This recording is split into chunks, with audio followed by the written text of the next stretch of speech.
Now, this is not the first time that Syria has been accused of using chemical weapons on its people. The Syrian government denies these claims. It has friends and supporters like Russia, but the United States has called attacks like these a red line. France, as we've said, is saying if it's true, demands a response of force. Let's bring in terrorism expert Samuel Makinda from Murdoch University. Dr. Makinda, nice to have you on the program. From the outside, does this look to you like Syria has used chemical weapons? Well, looking at those pictures, I would say that somebody in Syria has used chemical weapons, but whether that somebody is on the side of the government or on the side of the rebels is very hard to tell. So I would say that if we allow the investigations to take place, we shall establish the truth and see whether the chemical weapons, which have caused horrendous pain and death in the last few days, were used by the government people or rebels. At the moment, it's hard to tell, but I can say Syrians have used them. Now, in the past, the Assad regime has been accused of using chemical weapons, haven't they? Yeah, they have been accused of using weapons, chemical weapons. I don't know whether they did or not, but Stan, Syria is just one of only 5 countries in the world that have not signed or ratified the Chemical Weapons Convention, and those include North Korea, Egypt, South Sudan, and Angola. So Syria is just one of only 5 countries that have not signed the Chemical Weapons Convention, and Syria itself has a lot of chemical weapons. So whether those chemical weapons have got into the wrong hands or are still within the government hands is hard to tell. Now, this is curious, the timing, because the allegation and these photographs have come out just a matter of days after a UN inspection team arrived in Syria. Does that then raise the possibility of opposition forces perhaps fabricating it or carrying out this attack to try to besmirch the Assad regime?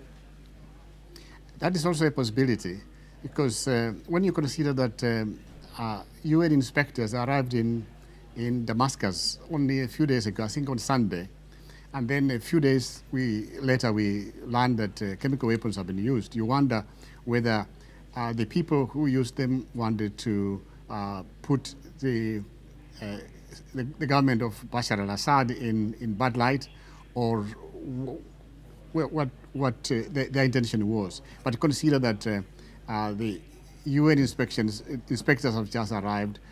Syria, or the Syrian government, has been on the winning side in this civil war in the last few months. In fact, it's gaining ground. So perhaps the motivation to use chemical weapons is not as great as, say, it was 6 or 9 months ago.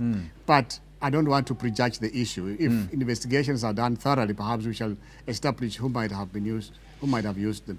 Dr. Makinda, is this in fact a red line, if it's proved to be true, that President Obama has spoken about before? It's one thing to say that, it's another thing to act on it. Even if it was proved that chemical weapons were used, what would really be the likelihood of any foreign intervention?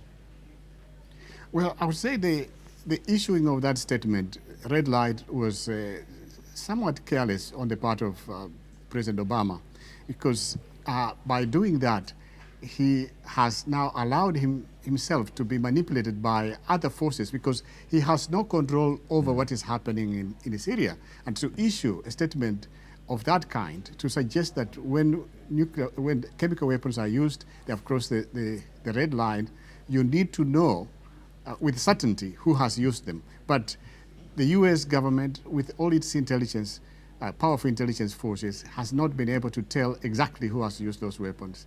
So I would say that that statement was made too early. Perhaps he should not have done that, because by doing that, he has allowed himself to be manipulated by other forces on the ground. Now, the French Foreign Minister is saying that this may require a show of force. How difficult would it be, though, to get involved in what is already an extremely murky conflict with potential hardline Islamists amongst the opposition forces, the involvement of Iran, of Hezbollah out of Lebanon, the influence of Russia as well? Is it possible for a coalition of Western forces to intervene in such a conflict? Well, Western forces, well, even the US alone, has the capacity to destroy any country many times over. So in terms of use of force, if Western powers wanted to go and use force in Syria, they could do a lot of damage there. But the most important thing is that they will not have the capacity to control what has remained of the country. They can do a lot of damage with the amount of force that they have. But whether they will be able to control what takes place after that is another matter. Now, we know that the United Nations are there and carrying out their own investigations. In this case, they may not be able to get to the site itself. But ultimately, when it comes to the UN and it comes down to the UN Security Council, with Russia being a friend of the Assad regime and holding veto, once again, you run into a blind corner, don't you?